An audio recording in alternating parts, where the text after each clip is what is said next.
Hello, I'm Sam. Welcome to a series of films all about Fen Farm Dairy. And in episode 1, we meet Johnny Crickmore, who is a third-generation dairy farmer based in Suffolk. We find out all about his day-to-day from very, very early in the morning to late at night. It's the home of Baron Bigod, an incredible, delicious, raw, brie-style cheese. Also the home of butter and skyr and all sorts of other things. But over the next few weeks, I'm going to be releasing loads of great video content all about this amazing farm. I hope you enjoy. If you do, make sure you subscribe today. This is Fen Farm Dairy.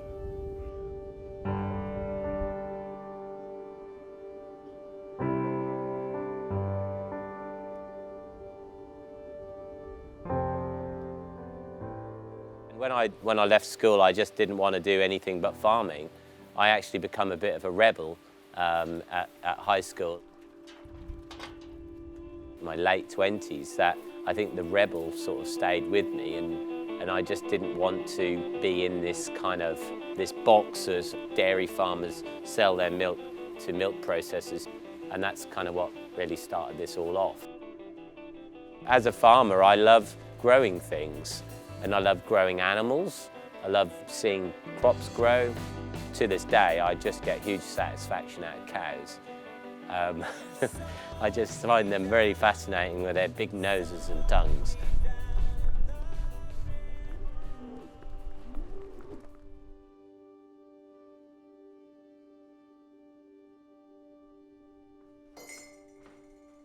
I can't really switch off when I'm at my house. It's virtually impossible. Most of my first few hours, I just can't take that away from myself of just getting up and feeding cows.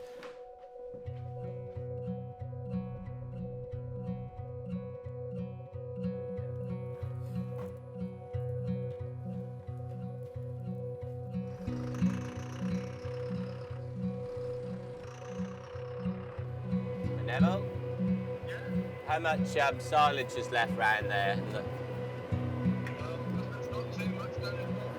I get that chance to just feel what's going on around the farm. It gives me then that time to start thinking about the day. It's something quite therapeutic.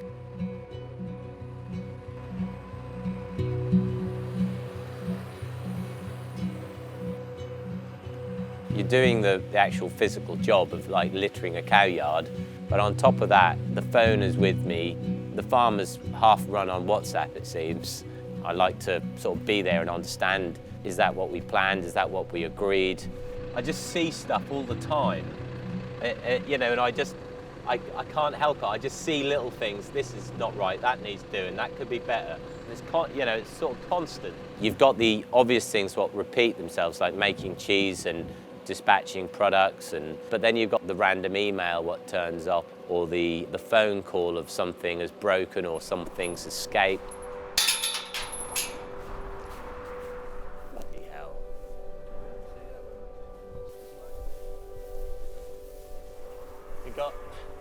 It's sort of like a little bit premature. It isn't a full-grown calf, but I need to understand who had it first of all.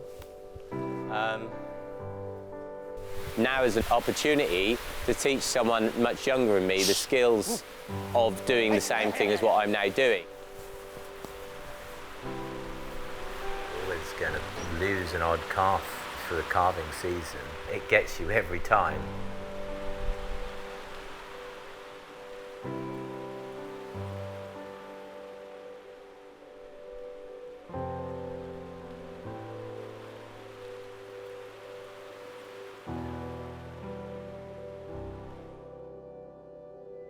Are you coming back tomorrow? Good. There's an achievement in just doing the day-to-day stuff, like satisfying seeing the milk going in the tank, tasting a really good cheese.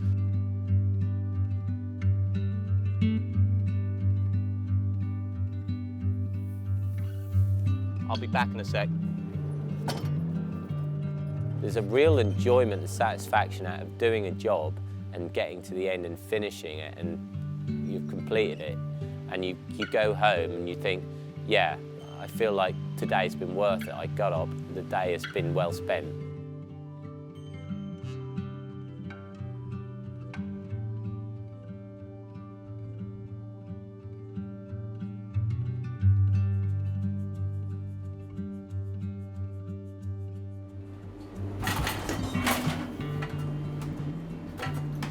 The penny dropped when we started selling raw milk. Actually, people are coming here and they're enjoying the food, what we created, all that hard work, and people say, hey, that's great. You know, like, I never got that. You do all of that work on the farm all year round, and all it concentrates into a small tank of milk, which is sucked up and taken away. All of a sudden, when we brought cheese into it, you know, you're adding value to the milk what you've created. All of a sudden, there was a point where I realised I'm not a cheesemaker, I'm running a business. Getting into reading books about, you know, growing businesses and, you know, all of that. It's been really good fun in actually reading this stuff and then implementing it into your own kind of way and then seeing it actually work. In the coming years, one of the things I really want to do more of is trying to grow everything and produce everything on the farm. The less I can bring food and materials to the farm from long distances, the better. I think it would be better for the world, but also, like, I think it's great for the food itself, putting something back into that land so it just keeps going around in a circle. I think the UK could do with a lot more good cheese. You know, I think there's a demand for it, and there's not enough people doing it. Good cheese comes from good milk, and you've got to have the good animal to produce that milk. That's where farmers have got the real opportunity to make cheese on their farms, and you just don't see much of that at all in the UK. The things what, you know, we've learned here, it'd be a lot easier for the person down the road who wanted to do something similar to us to come and learn from us, or to pick up some of the systems and things that we've created on the farm, you know, rather than learning as you go. So, you know, I think they're sort of ambitions and ideas what we've got for the future.